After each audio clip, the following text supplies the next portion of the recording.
What's up guys, welcome to Supercars in London. How are you doing? And I hope you are enjoying the day. What a stunning day we have today. And as you can see from behind, I am at a very familiar place. I am at Premier Velocity, the supercar hire company where I filmed my first supercar, which resulted in me purchasing the Audi R8 V8. When I finished the series, James let me in on a little secret that they were ordering a brand new 2014 Lamborghini Huracan. That was 2015. And better late than never, me and James are gonna take this car out for a spin, show the interior and exterior, but also have some fun in the car as well and show you what 610 brake horsepower sounds like, but also what it feels like as well. The best bit about the Premier Velocity Huracan is it is in a stunning specification. It is blue Scuro with black wheels, yellow brake calipers, and black and yellow interior. Here we go. This is the Premier Velocity Lamborghini Huracan. It looks absolutely beautiful. The colour is, like I mentioned before, blue Scuro. That was 2015. I said 2014. My mistake.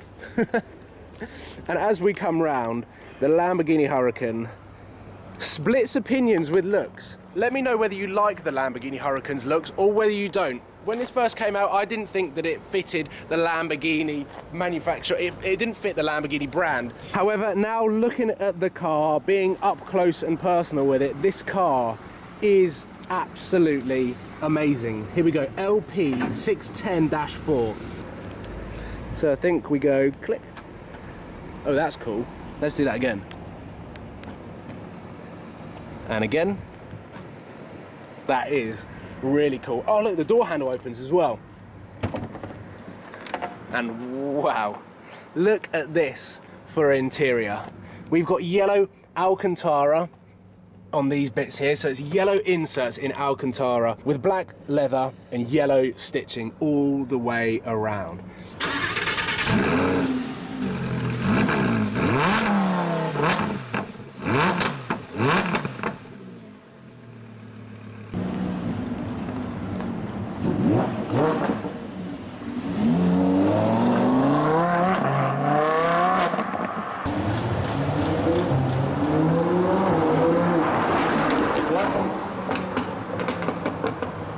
Make sure that's recording and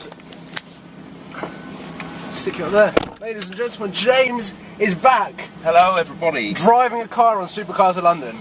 It's been a while. It's been a while. It's been a while, but we had a new car though.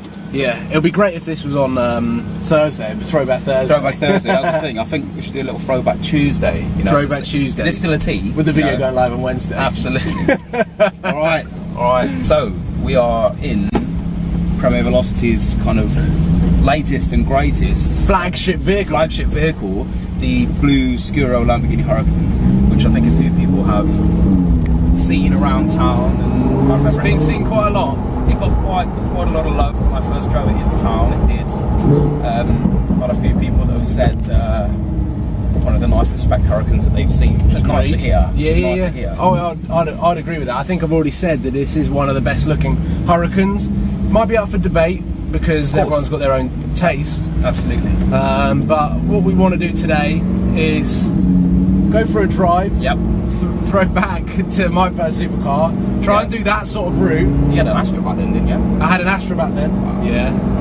Times have changed. Times have changed. The Astra's been written off. Is it really? Yeah. Well, fingers crossed. If you look after the Lambo, it'll be in one piece. It'll be one piece. I didn't know where you were going with that.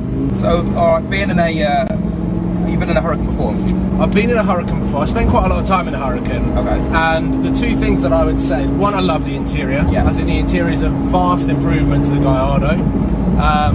And two, how clinical it is as being a supercar. Absolutely. But whether that means that it's good at being a Lamborghini is up for debate as well. That's the thing. I mean, that is the biggest debate. I mean, the reason why this hot car, in here. It is really hot in here.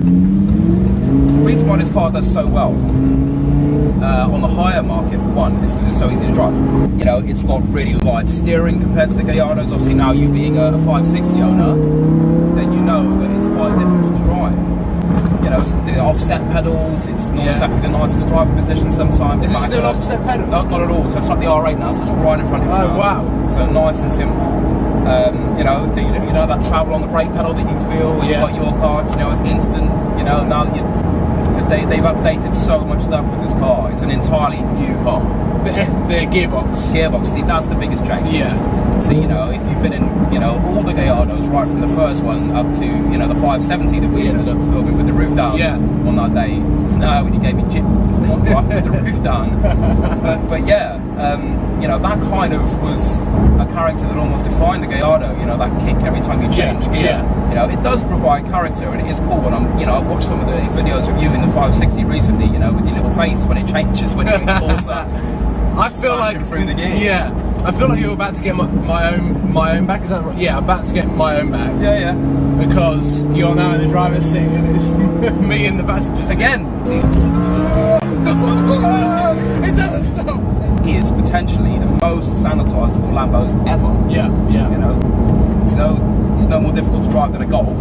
You know, but apart from the fact that it is super fast, then you could use this car every day. You really could. Genuinely mental. And maybe there's a little bit of sadness linked to that because you want your car to be, you know, great. I mean, look at it. When you see this on the road, then of course it's still got the wow factor. Yeah. And it sounds incredible. Those crackles. See, that makes me laugh. I've had loads of discussions about that crack and bang that I love in this car. Which is engineered. Which is completely engineered. Yeah. So people say, you know, you've got these purists coming in and saying, oh, you know, they shouldn't have this crack and bang. It's not real. Yeah. I don't care. No. Who cares? You go up to like 5k and then feather it. Whoever builds an exhaust system that has that in it is fine by me. Yeah, exactly. It really is fine. I thought you were going to say it's mental, but Porsche do it as well. Porsche do it and too. Porsche aren't mental.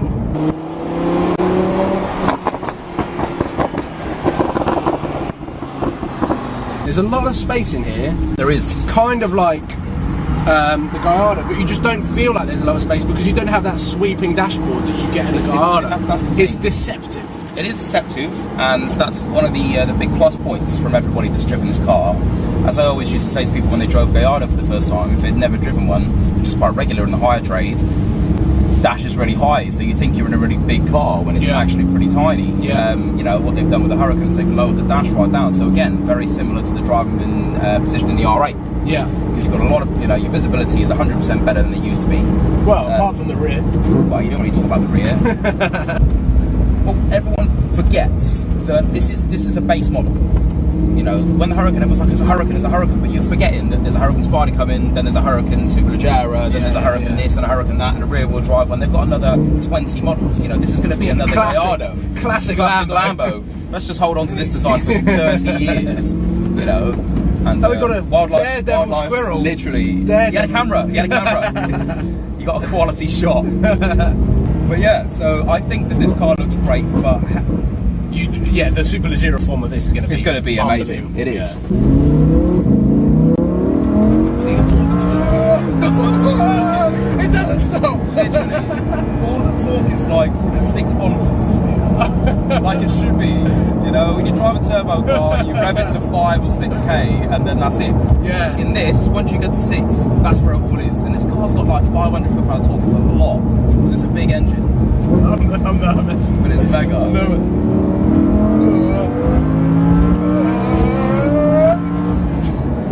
That's the it's double clutch gearbox.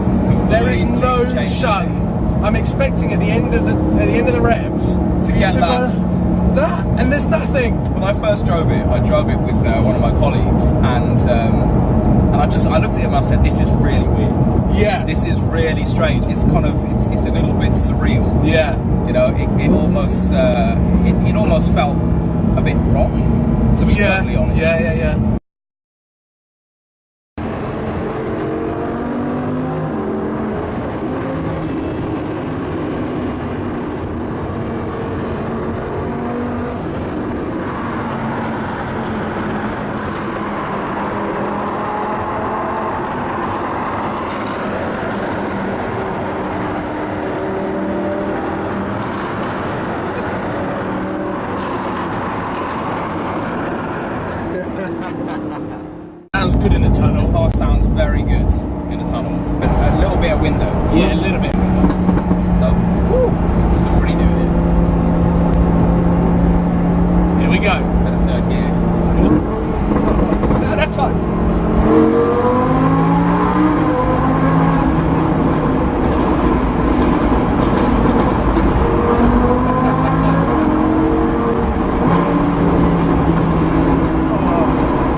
have something that turns everybody's head, which is what a Lambo's all about. Yeah. I knew you were going to downshift there. On cue. Yeah. That sounds amazing.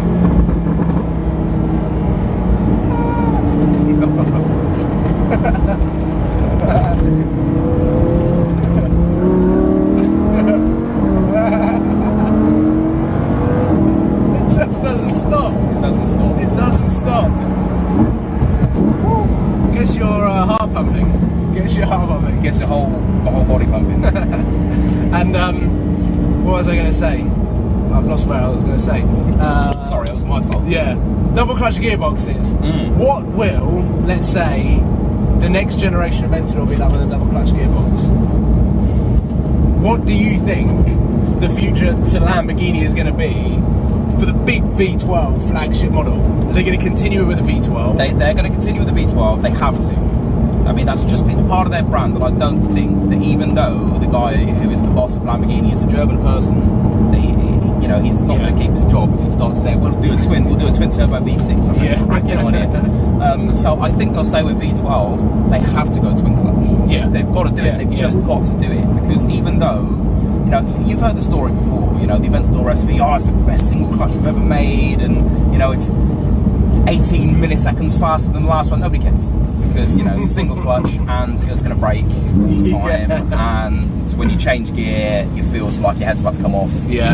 Okay, yeah, we've always said it, yeah, it's great for character, but no, they've got to go twin clutch, whatever the case. So I mean, for example, think about something like Ferrari V12 twin clutch gearbox, and I'm sure that you know all about how well that works. Yeah, I do actually. It works quite well. It's quite a nice, quite a good package. It is insane. Then being in something like the brief moment I had in the car. I'm not a seasoned LaFerrari driver. Yeah, well, that's the thing. Well, look, so that's quite a good thing. That's quite a good topic actually to finish on. So this, bearing in mind this is like an entry-level Lambo, is what you would consider a conventionally fast car. This is a fast car. It's not to be sniffed at. You know, this is kind of, it's almost bike levels of speed. Yeah, motorbike. Yeah, motorbike levels of, you know, superbike levels of speed. Yeah. But then something like a LaFerrari that you've now driven, and I'm sure that you gave it. I can't stop. I can't. I know. I can't not smile. I can't not smile that you did that. You know, and I've done the same. Yeah. Hold my hands up. You know, so we're both in that category. So I'm going to ask you before I say.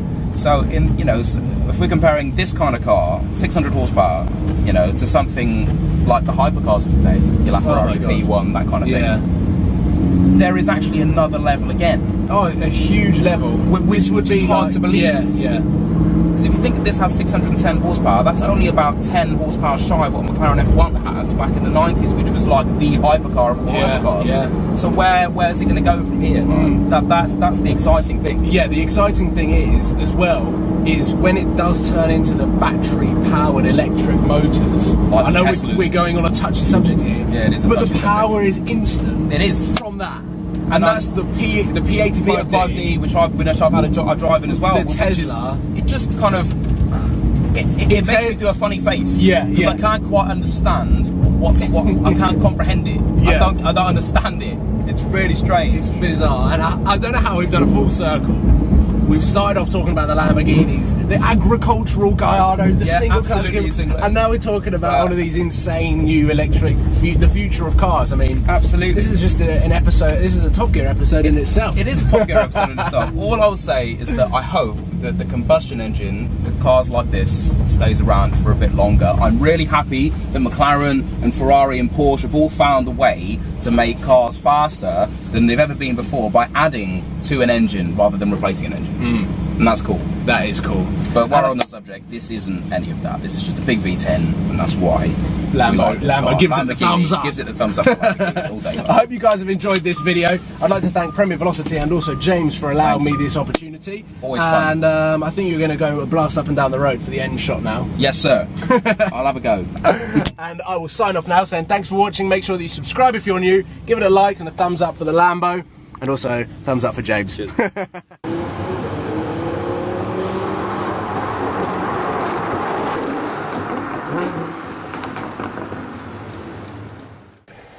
You can see the Supercar stats here.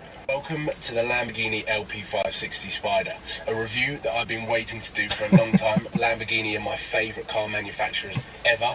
Well, that hasn't changed. I've got two, and we've finally been given the green light to do one on my first supercar. Okay, so I feel